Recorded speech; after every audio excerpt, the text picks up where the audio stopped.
And there's some peel here, right? Like the Xinjiao and Sion. There's also Azir. But the coordination is going to, again, have to be there to keep Guma safe. He does not have a tank support with him in this. Yeah, I'm a little worried.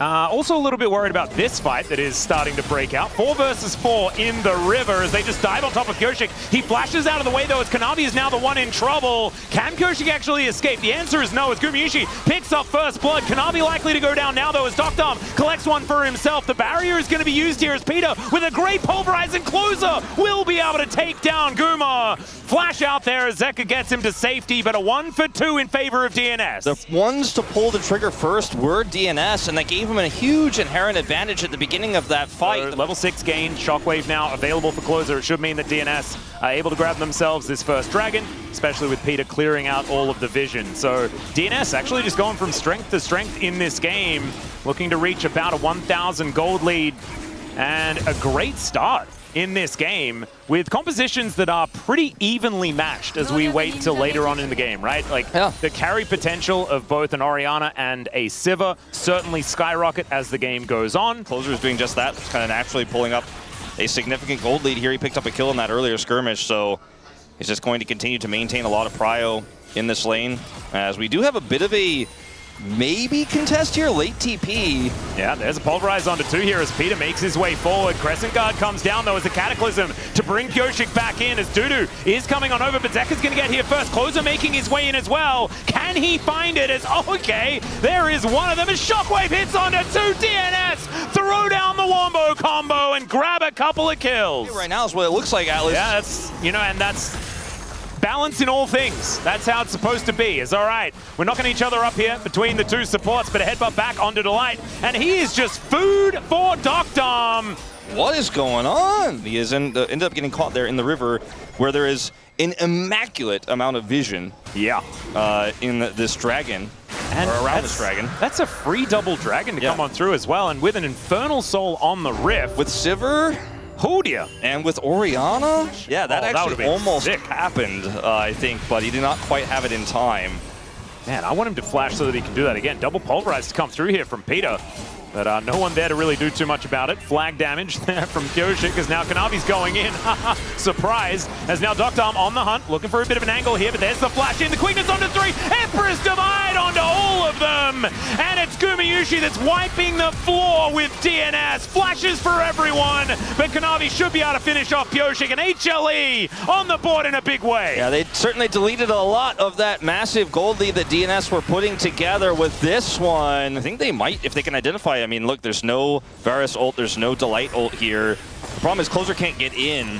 Dudu has teleport, so he's going to take this first turret of the game and then look to teleport in. He does so right now. Closer now going to get thrown back here as he flashes on top of Zeka. Don't know about that one as he's now running away. There's a pulverize. No, it's a Crescent Guard from Kanavi as he does manage to take down the dragon. Kills the cow as well as Dokdom has to flash out of the fight, but it's a disaster for DNS. And HLE will do exactly what they want in this game. Rift Herald also running amok. As Dudu and Dokdom, I don't think they're going to be able to do too much here, as Kanavi doing his favorite thing and driving the Rift Herald into this outer turret. They had the setup, and I mentioned that Zeka needs to be strong in sides in this game. He has a big responsibility in this one, but he has Closer pinned down to get through the mid game. They're utilizing it incredibly well thus far. Yeah. And now Gumayusi has a loss. Whisper, he just managed to complete his Mirror Manor as well as Kanavi. Once again going in, surprise, surprise, finds a pulverize onto 2 though, just Peter, as Gumayusi looking to try and answer this one. Chains of Corruption connects onto Closer, and he's the target. Quickness charms him up, and down goes the Orianna. As now Dokdom, the next one on the menu here. Kanavi not quite able to find the wind, becomes lightning, but I don't think Dokdom's going to be able to do too much, as he does have the spell shield. That's going to work. Takes down Delight to start this one off, but Gumayushi's got enough damage, and down will go the Sivir. They fumbled so much of this mid game that now Hanwha Life Esports have this insanely strong Azir. The Varus is out of control, and Pyosik is trying to do something. Oh boy. Nice pullback there. Pyosik has to flash to get himself to safety. As in goes Kanavi, gets headbutted back, but I don't know about that. for DNS, as there's the knockups, as down will go Doctom. Empress Divide doesn't do too much here, as Dudu's able to avoid it with the Void Rush, but I just don't know whether he's going to survive, and the answer is absolutely not. Double kill comes through for Kanavi on this hit down. It should be Baron. Every single fight that DNS lose, they get like one kill back. You're like, aha, I got Delight. And this time we got Guma, got a shutdown, but it's not a trade up. The Baron goes over. In each and every one of these fights, Hanwha Life gets stronger and stronger. And unfortunately, this might have been for DNS, backbreaking loss of the team fight, because for Hanwha Life Esports, changing the identity of the storyline was set up a little bit here today.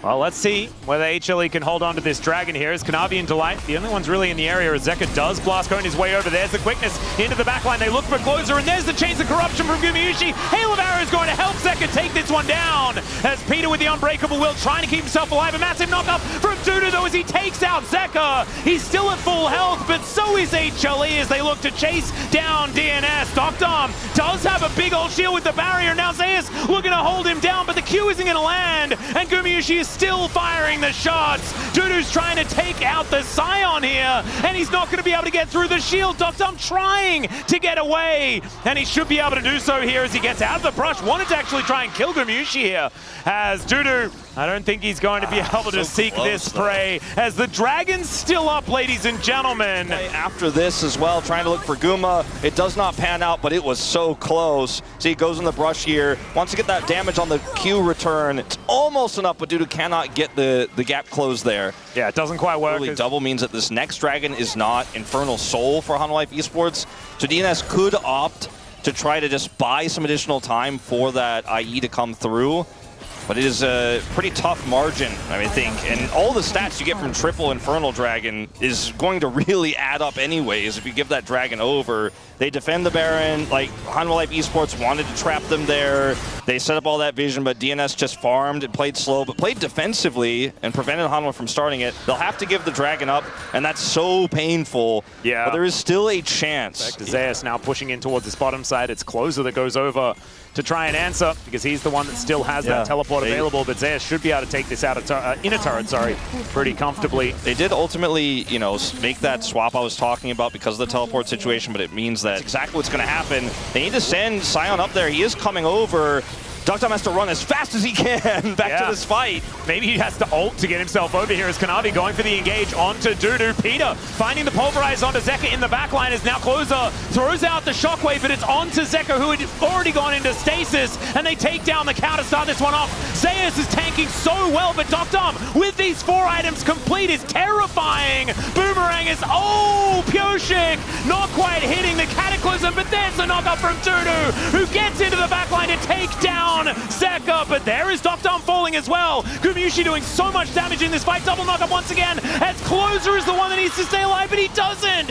It's Gumayusi that holds the distance, and Dudu is just getting kited around the map and cannot do anything with Zeus the Beefcake in the front line. If there was ever going to be a redemption game for Kuma Sunahara earlier this week, this was going to be it. He did so much work in this fight. Certainly is, and he's got all of the items. That's as many as you can possibly put together. All right, another team fight to come on through here as Closer takes another piercing arrow that just does so much damage. Into the backline does go Dudu, looking for the angle there as Pyoshik with the Cataclysm, but he gets charmed up and taken down to the GA. And you can see Zeus just buying so much space. Empress Divide onto Dudu and onto Peter, and Zeus finally will go down. The cinders fly, but down goes Doctom as well, and Peter will follow. HLE just getting a little too big to fail now, as Zeus absolutely doing his job, and Dudu the last man standing.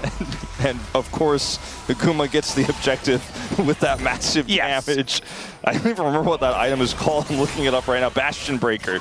That's why you don't remember, because it's got a silly name. It should just be called Weird Metal Pickaxe Item. That's probably what the name should be. If you're PvPing, you're suddenly PvEing right afterwards really hard. Well, this is going to be inhibited down in the mid lane, and with only Dudu there, I thought HLE might be going for the end, but they decide not to. Maybe Doctom was going to be able to carry this game in 2 fights. I think it might just be over. Big shockwave. Yeah, Dudu is trying to survive, and oh, Chains of Corruption is going to snag Closer, and he's just popped like a balloon. Piercing Arrow does exactly that, and that is a dead Orianna. Now you've got Zeka going in, looking for Doctom. Great spell shield though, as Zeka will have to go golden to keep himself alive. Can the Sivir get enough worked on? That's the question, as down will go at least the Azir to start this one off, and that is massive damage as HLE Hail of Arrows finishes him off, and that is going to put an end to DNS here in game number 1. Gumayusi is hungry for that kill onto Pioshik, but he is relegated to the fountain, and he may just even die. Chains of Corruption comes on in, flag and drag for fun, and flashes out of the way, but it's not going to change the outcome of this game, as the Nexus will go down, and HLE go up 1-0. These were some of the best highlights from today's matchup. Which moment was your favorite? Let me know in the comment section below. This is OP, and I'll see you tomorrow. Take care.